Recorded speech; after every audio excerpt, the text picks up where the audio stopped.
Welcome back to the program. Joining me now is foreign editor at The Australian, Greg Sheridan. Greg, good evening to you. As we've talked about, Australia has joined Britain and Canada in officially recognising a Palestinian state. That comes with future steps like opening embassies and establishing diplomatic ties. I want to get your thoughts in a moment, but first, Israel's Prime Minister Benjamin Netanyahu has accused the leaders of the three countries of rewarding terrorism and insists there will be no Palestinian state. Here's what he said. I have a clear message to those leaders who recognise a Palestinian state after the terrible massacre of October 7th. You are giving a huge prize to terrorism. And I have another message for you. It will not happen. There will be no Palestinian state west of the Jordan. So, Greg Sheridan, is the Israeli Prime Minister right? Has our government rewarded terrorism with this move? Well, James, it's great to be with you. A few things to disentangle, really. I think the Albanese government has made a mistake and it has rewarded Hamas, and Hamas hailed it today as a great victory. It's important to remember that we have absolutely no influence in the Middle East. So what the Albanese government is doing is purely performative and utterly hollow. I do think it's disturbing for Benjamin Netanyahu to say there will never, ever be a Palestinian state west of the Jordan River. I mean, that wasn't his position even a few years ago, and you'd have to hope that you would eventually get normalisation between the Israelis and the Palestinians, and that there will be a Palestinian state in due course after proper negotiation and compromise. So my beef with the Albanese government is that you recognise a state when a state comes into existence, and making these kind of hollow performative gestures, it reinforces Hamas within the Palestinian world, because Hamas can say, look what terror achieved, and it tends to provoke that kind of reaction from the Israelis to say, well, if you're determining our future, we're not going to let you. But I think it was a very bad mistake by the Albanese government. What do you make of Anthony Albanese's assertion that recognising Palestine is part of the peace process rather than a reward for peace? Do you think that's a reasonable strategy? No, it doesn't make any sense at all. Why not recognise the Tibetan government in exile, or the Kurds in Syria and Iraq? I mean, they have as strong a moral case as the Palestinians for a state of their own. I mean, Tibet used to be an independent state. We've moved away from those kind of symbolic recognitions, and we recognise a new state when it comes into existence.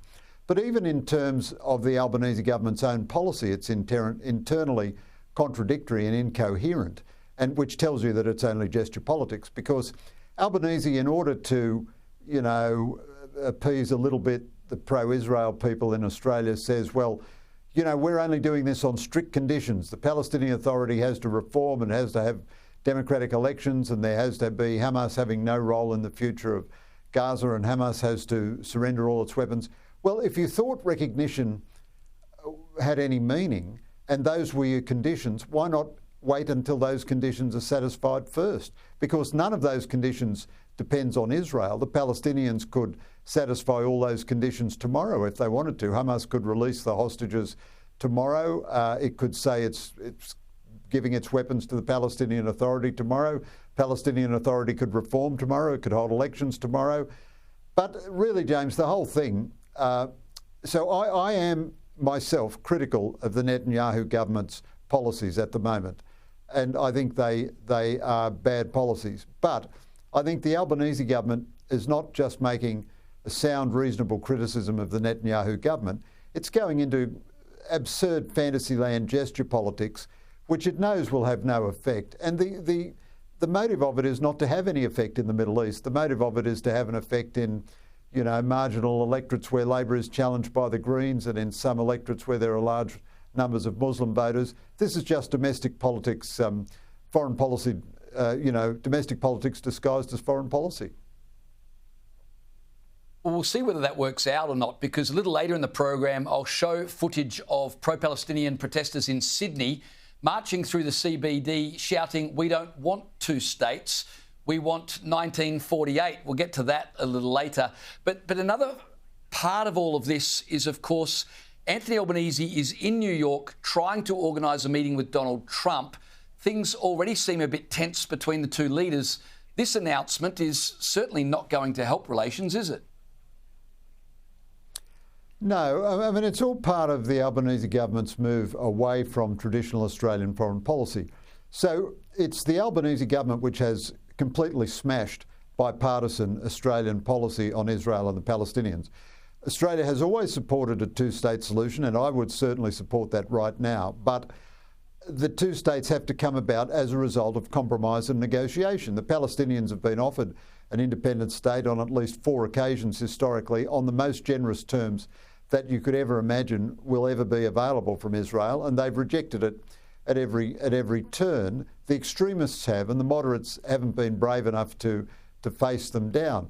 So it's the Albanese government which has smashed bipartisan Australian policy. It's done that to appease the left of its own party and outside its party. And more generally, its foreign policy is taking a leftward drift. Now, at the same time, it's got enough sense not to want to destroy the American alliance. So it's hoping to keep the American alliance going with the absolute bare minimum of action. No meaningful increase in defence spending, never saying boo to a goose about China, and so on. Meanwhile, it moves further left. You know, it makes great declarative gestures on climate policy, on Palestine. These are kind of fantasy policies which will never have any effect in the physical universe. Whereas the one area where it has profound national responsibility, the South Pacific, it's failed dismally. It announced a defence treaty with Papua New Guinea before it was signed, and the Papua New Guinea cabinet won't endorse it. It announced a security deal with Vanuatu before it was signed, and the Vanuatu government has walked away from it. Those are 2 huge victories for China and 2 huge defeats for Australia.